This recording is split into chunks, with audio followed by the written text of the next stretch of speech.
The moment Emmanuel dropped his boarding pass and turned away from the gate, the entire JFK terminal erupted into chaos. What started as a simple act of kindness toward a stranger in uniform quickly snowballed into a full airport lockdown, forcing him to confront the secret he'd buried for years. Emmanuel had been sprinting toward Gate B12, briefcase swinging, heart hammering with the weight of the Chicago pitch that could finally make him partner at the agency.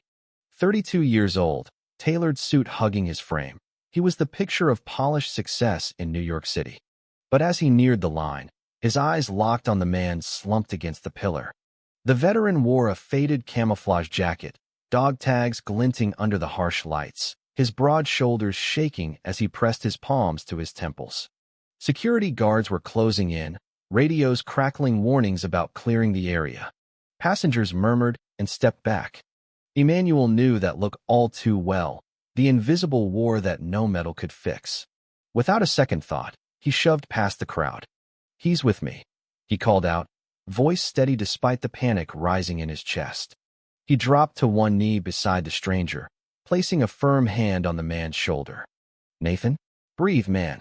I've got you. Just focus on my voice." The name slipped out naturally, like he had known him forever.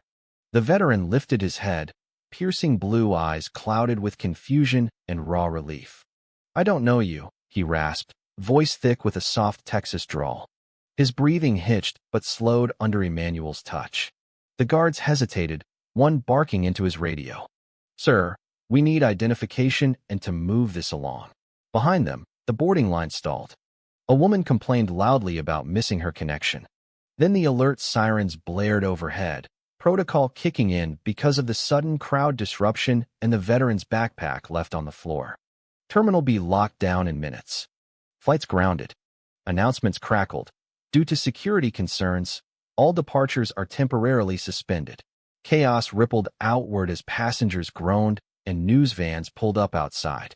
Emmanuel's phone exploded with texts from his boss demanding to know why he wasn't on that plane. He ignored them all. Helping the man to his feet, Emmanuel grabbed the backpack and guided him through the throng to a quiet bench away from the commotion. "Name's Emmanuel. Look, you don't have to explain. I just couldn't walk away." Nathan wiped sweat from his brow, military posture returning slowly. "Nathan Reed. 2 tours in Iraq. Crowd like this, it hits different sometimes. You missed your flight for a stranger?" Emmanuel shrugged, the reality sinking in as the lockdown stretched on. His career-making meeting in Chicago, the client who held the key to his promotion, was slipping away. And back home in Illinois, his parents were already texting about the family reunion they expected him to attend, complete with not-so-subtle hints about meeting a nice girl from church. They had no idea their only son had been carrying this truth since college, locked away behind ambition and fear. "Doesn't matter," he said. "Let's get you out of here when they let us." 2 hours later, after questioning and clearance, they finally stepped into the cool evening air. Emmanuel hailed a cab to his Brooklyn apartment. Nathan sat beside him in silence at first, the city lights streaking past the windows. "You're a good man, Emmanuel. Most people just stare." At the apartment, Emmanuel poured coffee while Nathan showered off the airport grime. When the veteran emerged in borrowed sweats, looking more at ease, they talked deep into the night. Nathan opened up about the explosion that took his best friend, the nightmares that still woke him sweating. Emmanuel listened, feeling an unfamiliar warmth spread through him. For once, he wasn't hiding behind his polished persona. By morning, the news called it the Good Samaritan shutdown at JFK. Emmanuel's face wasn't shown, but he knew the ripple effects were just beginning. His boss left a voicemail. "Fix this or the deal is dead." Yet as Nathan thanked him over breakfast, something shifted inside Emmanuel. This stranger had cracked the wall he'd built around his heart.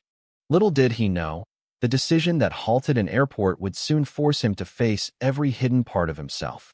Emmanuel woke to the sound of Nathan moving quietly in the kitchen, the aroma of fresh coffee cutting through the morning haze.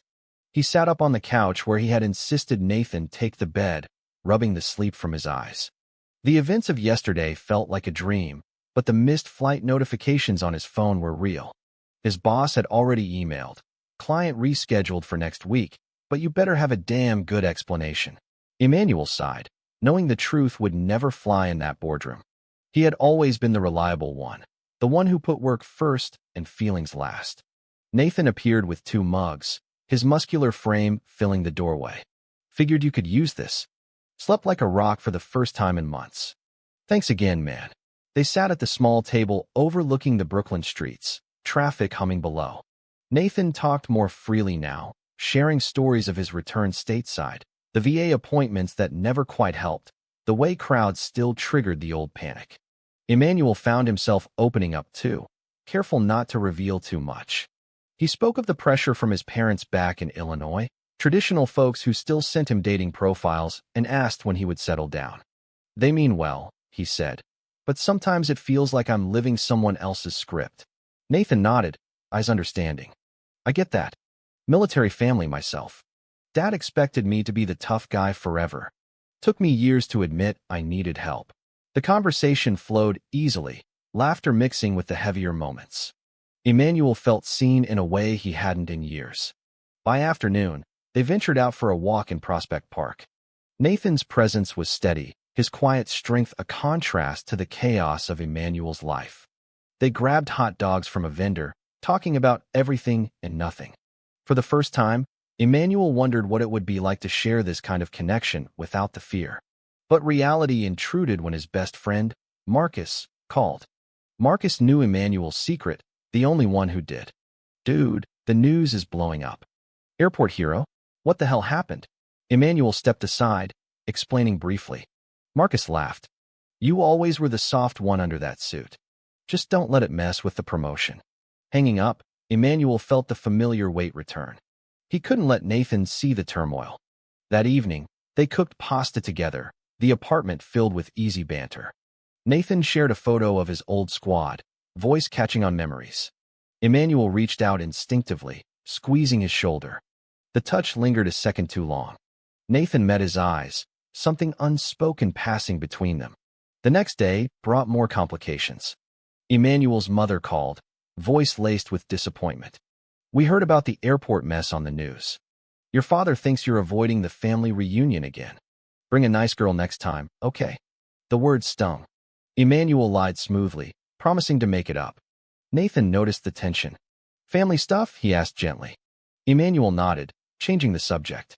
As the week progressed, their bond deepened. Nathan helped around the apartment, fixing a leaky faucet with military precision. Emmanuel took him to a quiet diner, where Nathan opened up about the betrayal that still haunted him, an old friend who had turned away after his discharge. People say they understand, but they don't, Nathan said. Emmanuel felt the pull stronger now, the attraction he had denied for so long surfacing in small moments, a shared glance, a laugh that warmed him. Yet he held back, convinced Nathan was straight, the veteran stories always mentioning past girlfriends. Work emails piled up, the rescheduled meeting looming. Marcus texted warnings. Boss is watching. Don't blow it for some stranger. But every time Emmanuel looked at Nathan, the choice felt right. The airport chaos had already changed his path. Now, it was leading him somewhere he had never allowed himself to go. The viral video hit social media on day 4, someone from the terminal capturing Emmanuel's intervention. Hero at JFK helps veteran, shuts down terminal.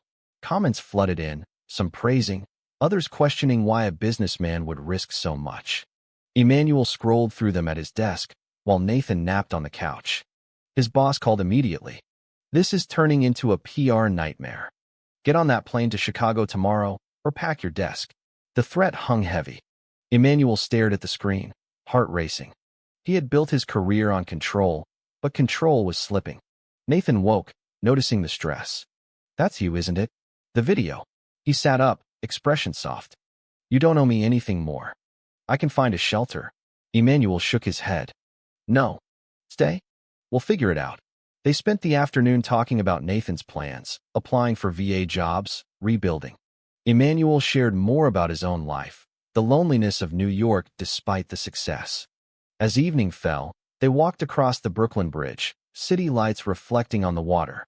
Nathan stopped, turning to him. You saved me that day. Not just from the panic. From feeling invisible. The air between them thickened. Emmanuel's pulse quickened, the unspoken attraction now impossible to ignore. But doubt crept in. When Nathan mentioned an ex-girlfriend from his hometown, Emmanuel's hopes crashed. He pulled back emotionally, convincing himself this was friendship only. The next morning, Marcus showed up unannounced. "We need to talk about this veteran situation. The office is buzzing. If word gets out it could ruin everything." Marcus's eyes darted to Nathan in the kitchen. Emmanuel ushered him out, anger rising. "Stay out of it." But the seed was planted.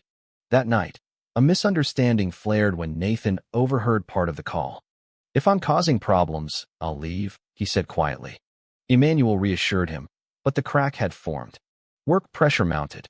Emmanuel attended virtual meetings, pitching ideas while Nathan quietly supported from the background, making notes on strategy. Their connection grew despite the tension, shared meals turning into late-night stories. Emmanuel's family called again, pushing for the reunion. "Your sister's getting married soon. Bring someone special." The words echoed his hidden truth. Nathan sensed the pain. "You deserve to be yourself, whatever that means." The words hit deep. Then came the first real test. A reporter tracked them down for an interview about the airport incident. Emmanuel declined, but Nathan agreed to a quick quote, praising Emmanuel's kindness. The article went live, mentioning the mysterious executive who halted an airport. Colleagues texted congratulations mixed with questions. Marcus called furious. "This is blowing up. Fix it before the partners hear." Emmanuel felt torn between worlds. That evening, as rain pattered against the windows, Nathan and he sat close on the couch watching an old movie. Their hands brushed, electricity sparking. Nathan pulled away first. "I should get some sleep." Emmanuel lay awake, questioning everything. The bond was deepening, but so were the walls. One wrong move could shatter it all. The turning point arrived with a single email from Emmanuel's mother. Attached was a plane ticket for the family reunion and a note. "We're so proud of the man you've become. Can't wait to meet the special someone in your life." Emmanuel stared at the screen, chest tight. Nathan was out running errands, giving him space to work. The airport chaos had gone viral enough that his boss demanded a face-to-face explanation in Chicago. Emmanuel booked the flight, but doubt gnawed at him. Leaving Nathan felt wrong. When Nathan returned with groceries, Emmanuel explained the trip. "I have to go. Family stuff." Nathan nodded, but his eyes showed hurt. "I get it. I'll be fine." The misunderstanding deepened when Marcus texted Emmanuel later. "Heard you're heading out. Good call. Don't let the veteran thing define you." Nathan saw the message over Emmanuel's shoulder accidentally. "So I'm just the veteran thing now?" His voice cracked. Emmanuel tried to explain, but Nathan retreated, the old betrayal scars reopening. "I thought we were past that." The next day, Emmanuel flew to Chicago alone. The family reunion was a whirlwind of questions. His father clapped him on the back. "Proud of the airport story, son. Real man stuff." His mother introduced him to a colleague's daughter. Emmanuel smiled through it, but inside he was crumbling. Calls with Nathan were short, tension thick. Then Marcus betrayed him. In a drunken conversation with a colleague, Marcus slipped about Emmanuel's sexuality, words spreading like wildfire back to the office. By the time Emmanuel returned to New York, the damage was done. His boss confronted him. "We can't have distractions. Take some time off." Nathan was waiting at the apartment, suitcase packed. "Heard from a friend about the rumors. I didn't want to be the reason you lose everything." Emmanuel's heart sank. "Stay? Please." But Nathan left anyway, saying he needed space. The sacrifice hit Emmanuel hard. He had risked his career for this man, and now both were slipping away. Days blurred into isolation. Emmanuel wandered the city, replaying every moment. The family called, confused by the sudden silence. His sister sensed something. "You've changed since the airport. Talk to us." He couldn't. Then the big confrontation came. Nathan's ex from the military reached out, claiming Nathan had mentioned Emmanuel in texts, stirring jealousy and old wounds. Nathan confronted Emmanuel via call. Was this all pity? The misunderstanding peaked. Emmanuel hung up, tears burning. He had sacrificed the promotion, the family image, everything. Sitting in his empty apartment, he realized the truth he had been avoiding. The love he felt for Nathan wasn't just friendship. It was real, and it demanded he stop hiding. Emmanuel stood outside Nathan's temporary shelter, rain soaking his coat. The veteran had been staying there since leaving, VA connections providing a bed. Days of silence had been torture. The betrayal from Marcus had spread, colleagues whispering, family texts turning concerned. "Is everything okay, honey?" his mother asked in voicemails. Emmanuel ignored them all. He needed to fix this. Knocking on the door, he waited. Nathan opened it, eyes guarded. "What do you want?" "I want the truth," Emmanuel said. This wasn't pity. It was never that. They walked to a nearby diner, the same one from weeks ago. Nathan listened as Emmanuel poured everything out, the years of hiding, the fear of disappointing his family, the way Nathan had cracked his defenses. "I'm gay, Nathan. Have been my whole life. And helping you that day, it was the first time I chose me." Nathan's face softened, then broke. "I am too. Buried it in the military. Thought you were straight. When Marcus texted, I thought you were ashamed of me." The misunderstanding cleared like fog lifting. They talked for hours, hands clasped across the table. But the sacrifice wasn't over. Back at the apartment, Emmanuel's boss called. Partners voted. "You're out unless you distance from the story." Emmanuel refused. "I'm done hiding." The firing came swiftly. Family pressure exploded when his sister saw the news linking him to Nathan. "Mom and Dad are devastated. Come home and explain." Emmanuel booked tickets, Nathan insisting on coming. "We faced this together." The flight to Illinois was tense, but united. At the family home, the confrontation was raw. His father demanded answers. "This isn't the life we raised you for." His mother cried. Emmanuel stood firm, Nathan by his side. "This is me. And he's the best part of it." Betrayal lingered from Marcus, who apologized in a long message, but the damage lingered. Emmanuel forgave slowly. That night in his childhood room, Nathan held him. "You sacrificed everything." Emmanuel smiled. "For the first time, it feels worth it." The turning point shifted everything. They returned to New York stronger, Emmanuel starting freelance work, Nathan landing a VA counselor job. The love grew in quiet moments, walks in the park, shared dinners. But society still whispered. A neighbor complained about the couple. Emmanuel faced it head-on. Growth came in waves, each decision reinforcing his truth. Months later, Emmanuel and Nathan stood at the same JFK terminal, this time boarding together for a weekend getaway. The airport chaos was a distant memory, now a story they told with laughter. Emmanuel's family had slowly come around, his mother sending care packages with notes of tentative acceptance. "We love you both," she wrote. His father still struggled, but showed up for calls. The betrayal from Marcus had mended into a cautious friendship, lessons learned about loyalty. Nathan's PTSD was managed better with therapy they attended together, the veteran finally feeling seen. Their love had weathered every storm. The family expectations that once crushed Emmanuel, the societal stares they now met with pride, the sacrifices that proved their bond unbreakable. Emmanuel had rebuilt his career on his terms, launching a small agency focused on authentic stories. Nathan counseled young veterans, using his journey to help others. One evening, back in Brooklyn, they watched the sunset from the rooftop. Nathan turned to him. "That day at the airport saved me in more ways than one." Emmanuel kissed him softly. "It saved us both." The path to acceptance hadn't been easy. There were nights of doubt, days of arguments, but each challenge forged them stronger. Friends celebrated their quiet commitment ceremony in the park, the same one from their first real date. No more hiding. The world had changed around them, or perhaps they had changed it. As they packed for their trip, Emmanuel reflected on the man who once dropped everything for a stranger. That decision had led here, to this life of truth and love. True or false? One selfless act at an airport can force a man to embrace his authentic self and find the love he never knew he needed.